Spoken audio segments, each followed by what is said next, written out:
Assalamualaikum warahmatullahi wabarakatuh. Selamat pagi pemirsa Trans 7. Di pagi ini Kasana kembali hadir untuk menambah wawasan Anda. Innalillahi wa inna ilaihi roji'un. Berita duka datang dari dunia hiburan tanah air. Safei Falifan Dado yang lebih dikenal dengan nama Tata Dado berpulang ke Rahmatullah Senin kemarin. Setahun belakangan, almarhum Tata Dado memang absen dari jagat hiburan tanah air. Ternyata penyebabnya adalah gangguan kesehatan yang menderita raganya. Nama almarhum Tata Dado beberapa minggu belakangan mulai kembali diberitakan, seiring dengan terus menurunnya kondisi kesehatan almarhum. Menurut kabar, almarhum terserang penyakit diabetes. Penderita penyakit ini akan mengalami gangguan metabolisme gula.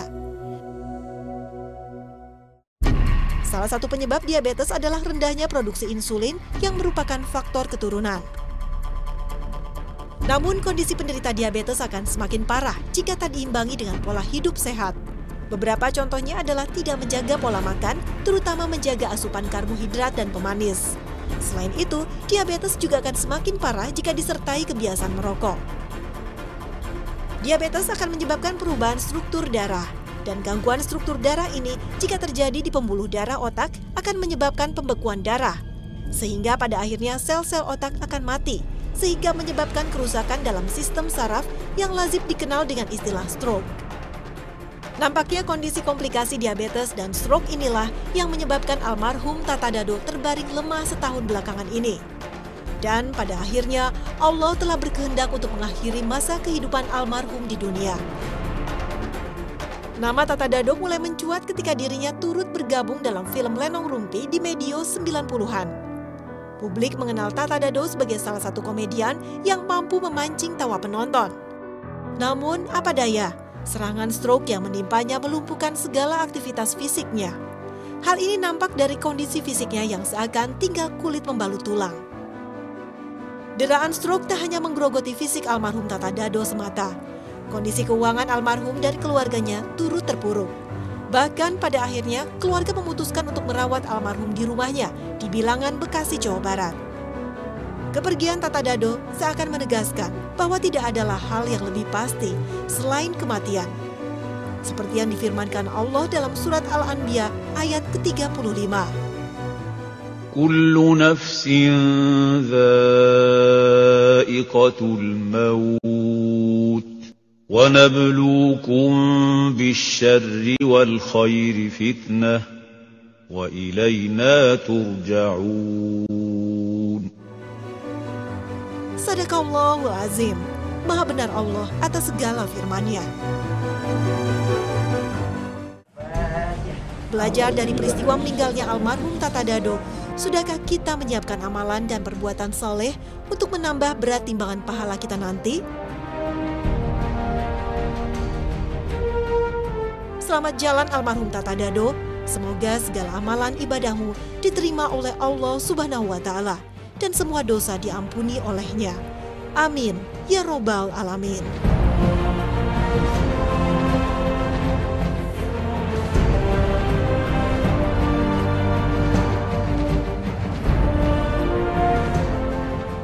Bismillahirrahmanirrahim.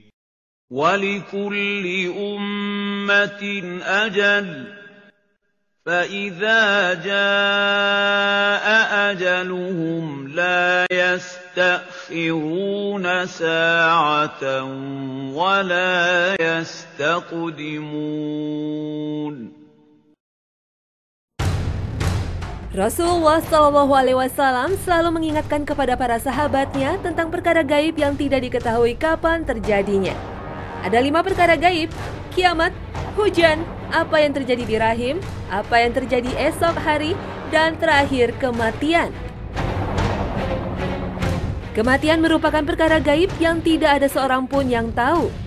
Tapi ajal pasti datang dan tak ada yang mampu menundanya. Setelah mati, manusia akan berpindah ke alam lain yang disebut alam barzah. Nah pemirsa, apa yang dimaksud alam barzah? Dan apa yang terjadi di alam barzah ini?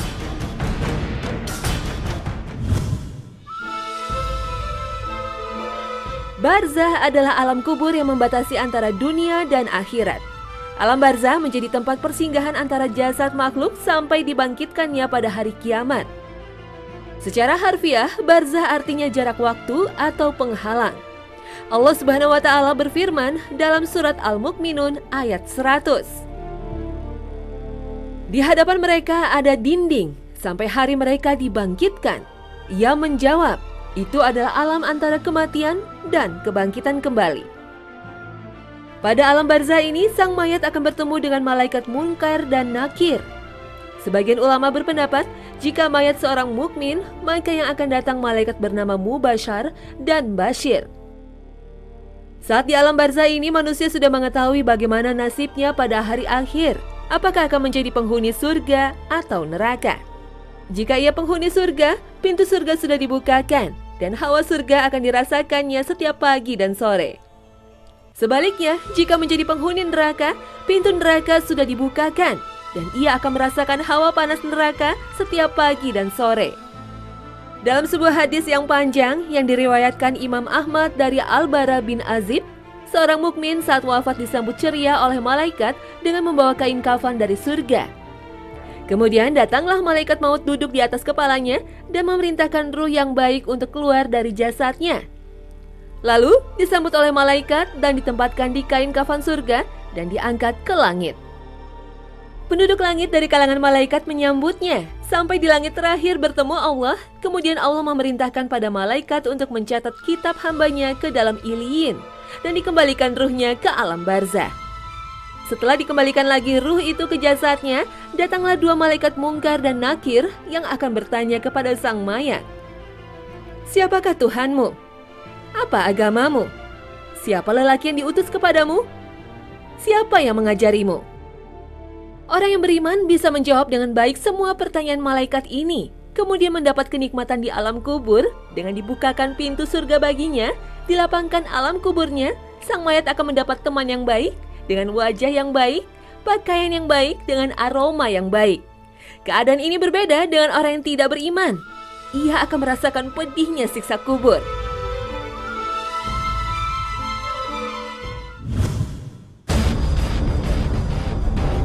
Sebelum memasuki alam barzah, manusia akan menghadapi lebih dulu kematian. Dan saat nyawa berpisah dari raga, inilah detik-detik yang sangat menegangkan dan menyakitkan yang disebut sakratul maut.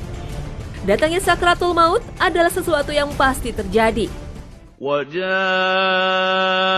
سَكْرَةُ الْمَوْتِ بِالْحَقِّ ذَلِكَ مَا كُنْتَ مِنْهُ تَحِيدُ. Dalam surat Al-Qiyamah, Allah berfirman, sekali-kali jangan apabila nafas seseorang telah mendesak sampai kerongkongan dan dikatakan kepadanya, siapakah yang dapat menyembuhkannya? Dan dia yakin bahwa sesungguhnya itulah waktu perpisahan dan bertaut betis kiri dengan betis kanan. Dan kepada Rabb-Mu lah pada itu kamu dihalau. Ibnu Abi An-Dunya rahimahullah berkata, kematian adalah kengerian yang paling dahsyat di dunia dan akhirat bagi orang yang beriman. Kematian lebih menyakitkan dari goresan gergaji, sayatan gunting, panasnya air mendidih di bejana. Seandainya ada mayat yang dibangkitkan dan menceritakan kepada penduduk dunia tentang sakitnya kematian, niscaya penduduk dunia tidak akan nyaman dengan hidupnya dan tidak nyenyak dalam tidurnya.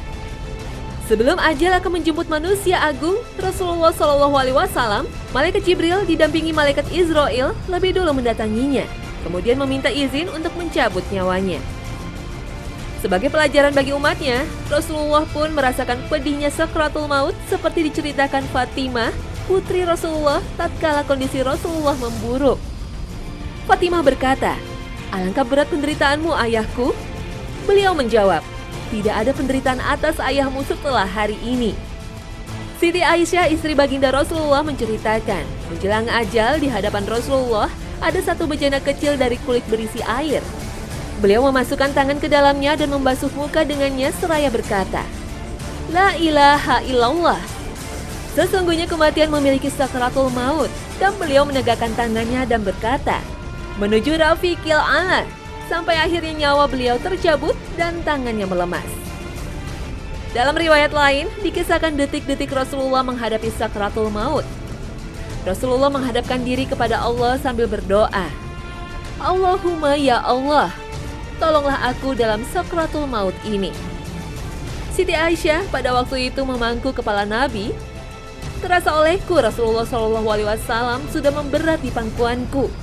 Kuperhatikan air mukanya, ternyata pandangannya menatap ke atas seraya berkata, Ya Ar-Rafiq Allah, dari surga engkau telah dipilih maka engkau pun telah memilih demi yang mengutusmu dengan kebenaran.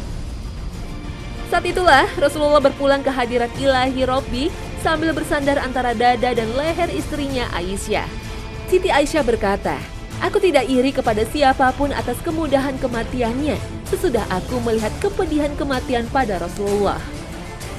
Inilah pelajaran bagi umatnya hingga Rasulullah rela untuk menderita dalam sakratul maut. Namun Rasulullah menyampaikan kabar baik. Seorang hamba mukmin jika telah berpisah dengan dunia, menyongsong akhirat, maka malaikat akan mendatanginya dari langit dengan wajah yang putih. Rona muka mereka layaknya sinar matahari. Mereka membawa kafan dari surga serta hanut atau wewangian dari surga. Mereka duduk di sampingnya sejauh mata memandang. Berikutnya malaikat maut hadir dan duduk di dekat kepalanya sambil berkata, Wahai jiwa yang tenang, keluarlah menuju ampunan Allah dan keridhoannya. Ruhnya keluar bagaikan aliran cucuran air dari mulut kantong air. Setelah keluar ruhnya, maka setiap malaikat maut mengambilnya dan para malaikat lainnya tidak membiarkan di tangan malaikat maut sejenak saja untuk mereka ambil. Lalu diletakkan di kafan dan dari jenazah tercium aroma mis terwangi yang ada di dunia. Inilah sakratul maut yang dialami oleh orang-orang yang istiqomah dalam keimanan dan kesolehannya. Alladzina tatawaffahumul malaikatu tayyibina yaquluna salamun alaikum udkhulul jannata bima kuntum ta'malun. Dalam catatan sejarah, berbagai kisah sakratul maut penuh rahmat dialami oleh orang-orang saleh. Imam Al-Ghazali sebelum wafat sempat menunaikan sholat lebih dulu. Saat posisi tidur dengan kedua tangan di dada serta menghadap ke kiblat, malaikat maut pun datang mencabut nyawanya. Berbagai kisah lainnya juga menjadi teladan bagi kita. Orang-orang soleh wafat saat bersujud membaca Al-Quran atau ada juga yang tengah berdakwah.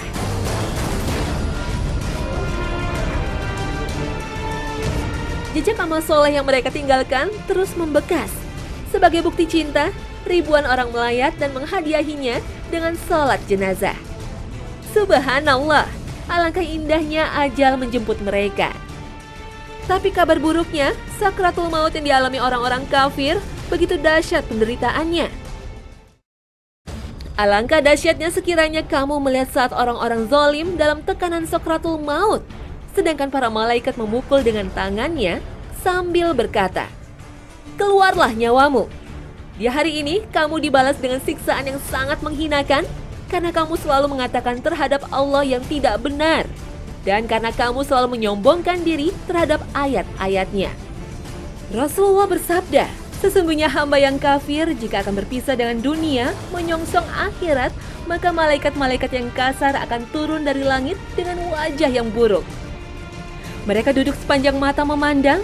Kemudian malaikat maut hadir dan duduk di atas kepalanya dan berkata, Wahai jiwa yang keji, keluarlah engkau menuju kemurkaan Allah dan kemarahannya. Maka ia mencabut ruhnya layaknya mencabut safut atau penggerek besi bermata banyak terbuat dari bulu wol basah.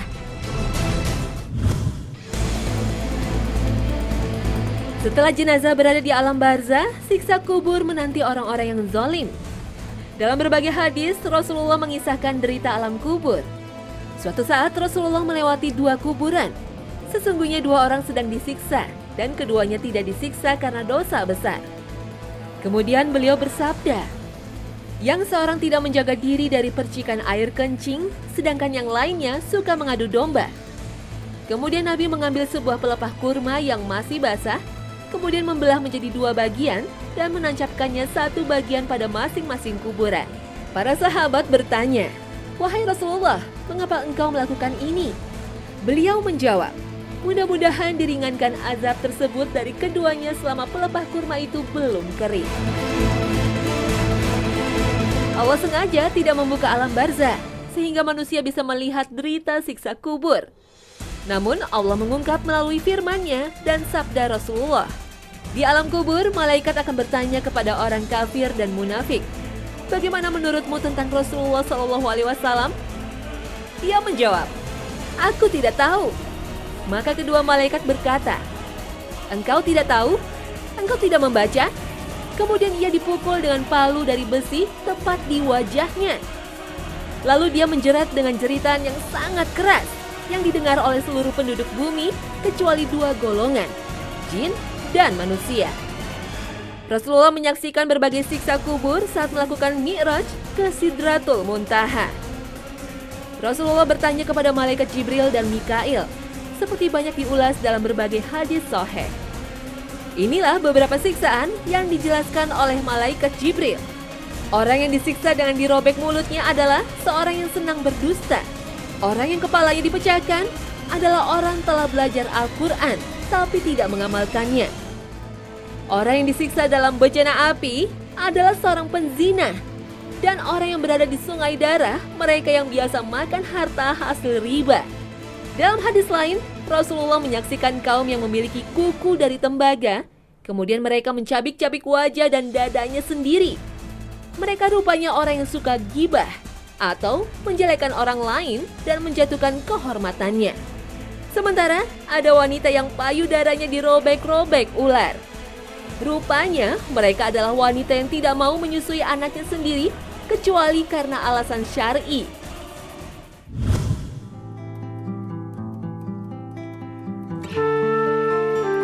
Rasulullah SAW mengajarkan kepada umatnya setiap melakukan tasyahud dalam sholat, hendaknya meminta perlindungan dari 4 perkara. Hendaknya ia berdoa, "Ya Allah, sesungguhnya aku berlindung kepadamu dari azab neraka jahanam, azab kubur, fitnah kehidupan dan kematian, serta kejelekan fitnah Al-Masih Ad-Dajjal." Namun, bagi yang mati syahid, sudah mendapat jaminan dari Allah tidak akan mendapat siksa kubur. Karena mereka sesungguhnya tidak mati, tapi hidup dengan penuh rezeki dari Allah. وَلَا تَحْسَبَنَّ الَّذِينَ قُتِلُوا فِي سَبِيلِ اللَّهِ أَمْوَاتًا بَلْ أَحْيَاءٌ عِندَ رَبِّهِمْ يُرْزَقُونَ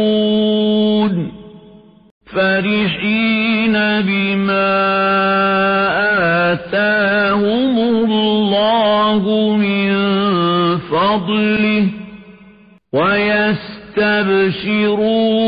بِالَّذِينَ لَمْ يَلْحَقُوا بِهِمْ مِنْ خَلْفِهِمْ أَلَّا خَوْفٌ عَلَيْهِمْ وَلَا هُمْ يَحْزَنُونَ. Sadaqallahul Azim. Bagi kita yang hidup dalam situasi aman, masih ada cara untuk terhindar dari azab kubur. Selain memperbanyak amal soleh, kita harus sering berdoa untuk wafat dengan husnul khotimah dan gemar membaca surat Al-Mulk. Dalam beberapa hadis disebutkan bahwa orang yang meninggal pada hari Jumat, Allah akan melindunginya dari azab kubur. Begitu pula orang yang biasa membaca surat Al-Mulk, karena surat ini menjadi pelindung dari azab kubur. Insya Allah. Saat tubuh kita mati, kerja jantung dan peredaran darah terhenti. Nafas pun berhenti. Refleks cahaya dan kornea mata hilang. Kulit menjadi pucat dan terjadi relaksasi otot. Setelah tubuh menjadi mayat, jasad pun menjadi lebam dan kaku. Suhu tubuh menurun, kemudian membusuk. Namun, jasad yang dimuliakan Allah bisa tetap utuh. Allah tidak mengizinkan tanah untuk membuatnya busuk, seperti jasad para nabi dan para syuhada. Subhanallah. Rasulullah bersabda, sesungguhnya Allah Azza wa Jalla mengharamkan tanah memakan jasad para nabi. Abdullah Azam, seorang ulama yang menggerakkan jihad di Afghanistan, mengisahkan pengalaman Umar Hanif yang menggali para syuhada perang Afgan. Aku telah membuka dengan tanganku 12 kuburan para syuhada. Maka aku tidak mendapati seorang syahid pun yang berubah jasadnya. Dan aku lihat sebagian mereka tumbuh jenggotnya dan panjang kukunya di dalam kubur. Abdullah Azam juga menuturkan mencium bau kasturi seorang syahid yang darahnya menetes pada sepucuk surat. Rasulullah bersabda, demi zat yang jiwaku di tangannya, tidaklah seseorang terluka di jalan Allah dan Allah lebih tahu siapa yang terluka di jalannya. Melainkan dia akan datang pada hari kiamat dengan darah berwarna merah, sedangkan baunya seharum kasturi. Kisah tadi di era kekinian sudah terjadi. Beberapa hari lalu, warga desa Warnasari, Sukabumi, Jawa Barat digegerkan dengan sesosok jenazah yang masih utuh meski sudah terkubur selama 20 tahun. Bahkan kain kafan pembungkus jenazah hanya terlihat kotor dan usang oleh tanah. Para tukang gali kubur pun takjub dengan penemuan ini. Biasanya jenazah yang sudah terkubur akan hancur dan tersisa tulang saja dalam waktu 7 bulan. Warga percaya amal ibadah almarhumlah yang membuat kondisi jenazah masih dalam keadaan utuh. Pihak keluarga membongkar jenazah Muhammad Samsuri karena akan dipindahkan ke pemakaman umum setelah sebelumnya dimakamkan di pemakaman keluarga. Almarhum Muhammad Samsuri meninggal dunia dalam usia 73 tahun dan dimakamkan pada tanggal 1 April 1993. Semasa hidupnya, almarhum bekerja sebagai mandor dan pencatat akta nikah. Ia juga dikenal santun dan rajin beribadah. Ini merupakan suatu pembuktian yang maha kuasa atas manusia yang mempunyai kebaikan amal soleh. Seluruh jasad manusia hancur di dalam kubur kecuali tulang ekornya. Rasulullah bersabda, sesungguhnya pada diri manusia ada satu tulang yang tidak dimakan tanah selamanya. Padanya manusia disusun kembali pada hari kiamat. Para sahabat bertanya, tulang apakah itu wahai Rasulullah? Beliau menjawab, tulang ekor. Saat malaikat Israfil meniupkan sangkakala, maka matilah semua yang di langit dan di bumi, kecuali yang dikehendaki Allah. Dan pada tiupan kedua, maka seluruh manusia kembali dibangkitkan. وَنُفِخَ فِي الصُّورِ فَصَعِقَ مَن فِي السَّمَاوَاتِ وَمَن فِي الْأَرْضِ إِلَّا مَن شَاءَ اللَّهُ ثُمَّ نُفِخَ فِيهِ أُخْرَىٰ فَإِذَا هُمْ قِيَامٌ يَنظُرُونَ. Pada tiupan kedua inilah Allah menurunkan hujan untuk menumbuhkan jasad manusia dari tulang ekornya. Pada hari kebangkitan inilah manusia akan mempertanggungjawabkan semua perbuatannya pada hari yang disebut Yaumul Hisab.